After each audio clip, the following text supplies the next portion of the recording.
আসসালামু আলাইকুম। Hello everyone, welcome back to my channel Shona's cooking world. আজকে আপনাদের সাথে শেয়ার করব কলিজা বোনা রেসিপি। অনেকেই আছেন কলিজা বোনা খেতে খুব পছন্দ করেন, তাদের মধ্যে আমিও একজন। আর একটা পারফেক্ট রেসিপি সবাই খোঁজে। আমি এখানে গরুর কলিজা ধুয়ে পরিষ্কার করে নিয়েছি, বড় টুকরো করে কেটে।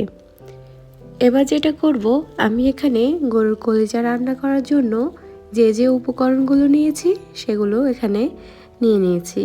এখানে আমি দেখতেই পাচ্ছেন কলিজাগুলোকে বড় টুকরো করে কেটে নিয়েছি, আর নিয়েছি পেঁয়াজ কুচি, রসুনের কোয়া 4 থেকে 5টা, আর নিয়েছি আস্ত কাঁচামরিচ, ধনিয়া গুঁড়া, জিরা গুঁড়া, হলুদ মরিচের গুঁড়া আর আস্ত গরম মশলা। এবার আমি যেটা করব, গরম পানির মধ্যে সবগুলো কলিজা নিয়ে ঘড়ি ধরে 5 মিনিট চুলার আঁচ বাড়িয়ে জাল করব। এতে করে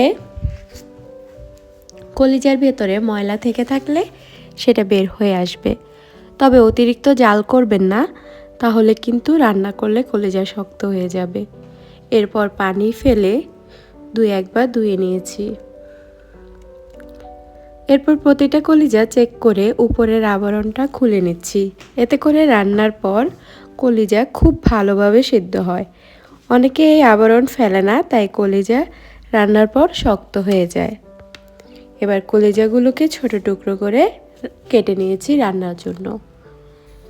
এ পর্যায়ে আমি চুলায় একটা ফ্রাই প্যান বসিয়ে পরিমাণ মতো তেল দিয়েছি। তেলটা যখন গরম হয়ে আসবে, সে পর্যায়ে আমি এখানে দিয়ে দেব আধা চা চামচ জিরা। সেই সাথে জিরাটাকে ফোড়ন দিয়ে দেব দারচিনি, এলাচ, লবঙ্গ। প্রায় 1-2 মিনিট জাল করব। যখন সুন্দর একটা স্মেল বের হয়ে আসবে, এবার দিয়ে দিব 1.5 কাপ পরিমাণ পেঁয়াজ কুচি। এখন এই পেঁয়াজটাকে ভেজে নিতে হবে। পেঁয়াজটা ভেজে নেওয়ার পর যখন নরম হয়ে আসবে, সে পর্যায়ে দিয়ে দেব 1 চামচ রসুন বাটা আর 1 চামচ আদা বাটা। আদা রসুনটাকে তেলের সাথে ভালো করে নেড়ে চেড়ে মিশিয়ে নেব।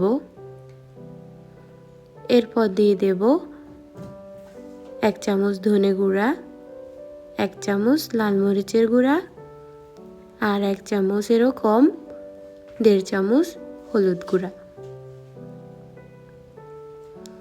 এরপর সবগুলোকে একত্রে মিশিয়ে নেব। দিয়ে দেব সামান্য পরিমাণ পানি। এরপর মশলাটাকে ভালো করে কষিয়ে নেব। মশলাটা যত বেশি কষাবেন কলিজার স্বাদ তত বেশি আসবে। কষিয়ে নেওয়ার পর দিয়ে দেব সেই কলিজার টুকরোগুলো। এখন এই মশলার সাথে কলিজাটা মিশিয়ে নিতে হবে। এতে করে কলিজার ভেতর পর্যন্ত এই স্বাদটা পৌঁছাবে। আমি এখানে 5 মিনিটের মতো মিশিয়ে নেড়ে চেড়ে নিচ্ছি। এ পর্যায়ে দিয়ে দেব স্বাদমতো লবণ। লবণটা দেওয়ার পর আমি এখানে দিয়ে দেব আধা কাপ পরিমাণ পানি। কলিজা সিদ্ধ হতে খুব বেশি পানির প্রয়োজন বা খুব বেশি সময় লাগে না। এখানে পানিটা বুঝে শুনেই দিতে হবে, যেহেতু কলিজাটা আমরা ভুনা করছি।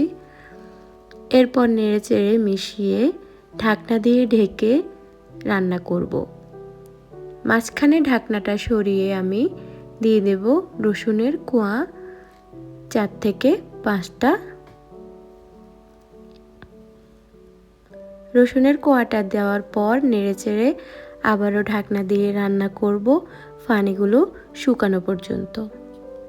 এই তো পানিটা শুকিয়ে গিয়েছে, কলিজাটাও ভুনা হয়ে গিয়েছে। এ পর্যায়ে আমি দিয়ে দেব সামান্য পরিমাণ পানি আর কিছু পেঁয়াজ কুচি, আস্ত কাঁচামরিচ আর দিয়ে দেব টেলে রাখা জিরার গুঁড়া।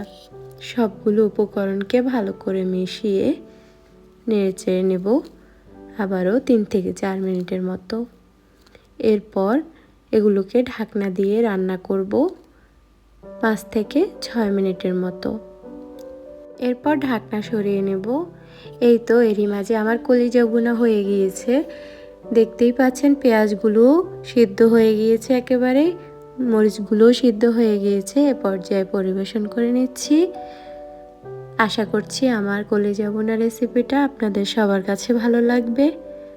ভালো লাগলে একটা লাইক এবং সাবস্ক্রাইব করে দেবেন। এ পর্যায়ে বিদায় নিচ্ছি। সবাই ভালো থাকবেন।